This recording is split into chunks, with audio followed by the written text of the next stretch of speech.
शिमगा महाराष्ट्र राज्यातील कोकण प्रदेशात अतिशय रंगबेरंगी आणि उत्साहीपणे साजरा केला जाणारा सण म्हणजे शिमगा।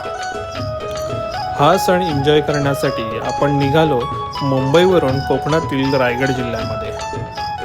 शिमग्यात कोकणात जाताना सुंदर रस्ते, सुकलेली झाडे, वळणावळणाचे रस्ते आणि शांत वातावरण एन्जॉय करत होतो। गावात पोचल्यावर वाईब वेगळीच होती। प्रत्यक्ष देव पालखीत बसून आपल्या दारात आले होते।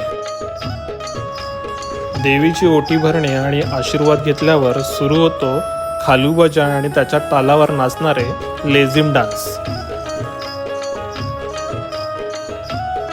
खालूबजा आणि लेझिमचा हा खेळ रात्रभर चालू असतो। तर मित्रांनो, पुढच्या वर्षी तुम्ही पण या कोकणामध्ये शिमगा सण अनुभव करायला